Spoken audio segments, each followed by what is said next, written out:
दूसरा तवारीख बाब 7। और जब सुलेमान दुआ कर चुका तो आसमान पर से आग उतरी और सौख्तनी कुर्बानी और ज़बीहों को भस्म कर दिया,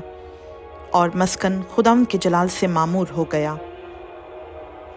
और काहिन खुदावंद के घर में दाखिल ना हो सके, इसलिए कि खुदावंद का घर खुदावंद के जलाल से मामूर था। और जब आग नाजिल हुई और खुदावंद का जलाल उस घर पर छा गया, तो सब बनी इसराइल देख रहे थे। सो उन्होंने वहीं फर्श पर मुंह के बल ज़मीन तक झुक कर सजदा किया और खुदावंद का शुक्र अदा किया कि वो भला है, क्योंकि उसकी रहमत अबदी है। तब बादशाह और सब लोगों ने खुदावंद के आगे ज़बीहे ज़बा किए, और सुलेमान बादशाह ने 22,000 बैलों और 1,20,000 भेड़ बकरियों की कुर्बानी चढ़ाई। यूं बादशाह और सब लोगों ने खुदा के घर को मखसूस किया, और काहिन अपने अपने मनसब के मुताबिक खड़े थे,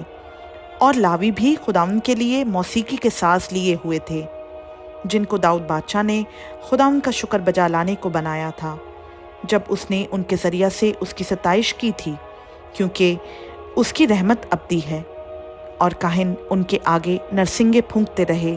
और सब इसराइली खड़े रहे। और सुलेमान ने उस सहन के बीच के हिस्सा को, जो खुदावंद के घर के सामने था, मुक़द्दस किया, क्योंकि उसने वहाँ सौख्तनी कुर्बानियों और सलामती की कुर्बानियों की चर्बी चढ़ाई, क्योंकि पीतल के उस मस्बा पर जिसे सुलेमान ने बनाया था, सौख्तनी कुर्बानी और नज़र की कुर्बानी और चर्बी के लिए गुंजाइश ना थी। और सुलेमान और उसके साथ हमात के मदखल से मिस्र की नदी तक के सब इसराइलियों की बहुत बड़ी जमायत ने उस मौका पर 7 दिन तक ईद मनाई, और 8वें दिन उनका मुक़द्दस मजमा फराहम हुआ, क्योंकि वो 7 दिन मस्बा के मखसूस करने में और 7 दिन ईद मनाने में लगे रहे। और 7वें महीने की 23वीं तारीख को उसने लोगों को रुखसत किया,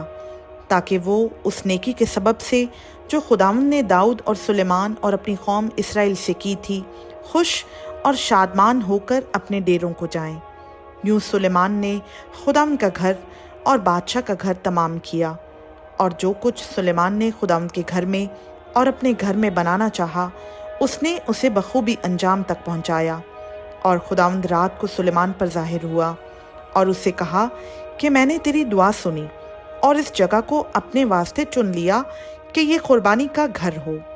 अगर मैं आसमान को बंद कर दूं कि बारिश ना हो, या टिड्डियों को हुक्म दूं कि मुल्क को उजाड़ डालें, या अपने लोगों के दरमियान वबा भेजूं, तब अगर मेरे लोग जो मेरे नाम से कहलाते हैं खाकसार बनकर दुआ करें और मेरे दीदार के तालिब हों और अपनी बुरी राहों से फिरें, तो मैं आसमान पर से सुनकर उनका गुनाह मुआफ़ करूँगा और उनके मुल्क को बहाल कर दूँगा। अब से जो दुआ इस जगह की जाएगी, उस पर मेरी आँखें खुली और मेरे कान लगे रहेंगे, क्योंकि मैंने इस घर को अब चुना और मुक़द्दस किया है कि मेरा नाम यहाँ सदा रहे, और मेरी आँखें और मेरा दिल बराबर यहीं लगे रहेंगे। और तू अगर मेरे हुजूर वैसे ही चले जैसे तेरा बाप दाऊद चलता रहा, और जो कुछ मैंने तुझे हुक्म किया उसके मुताबिक अमल करे और मेरे आइन और अहकाम को माने, तो मैं तेरे तख्ते सल्तनत को कायम रखूँगा, जैसा मैंने तेरे बाप दाऊद से अहद करके कहा था कि इसराइल का सरदार होने के लिए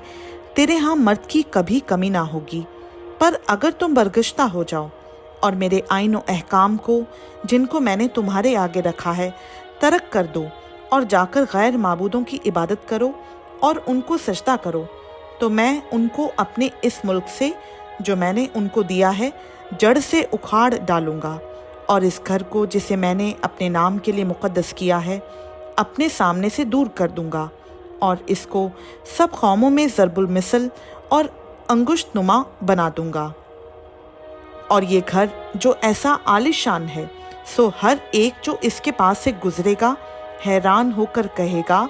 कि खुदावंद ने इस मुल्क और इस घर के साथ ऐसा क्यों किया। तब वो जवाब देंगे, इसलिए कि उन्होंने खुदावंद अपने बाप दादा के खुदा को, जो उनको मुल्क मिस्र से निकाल लाया था, तर्क किया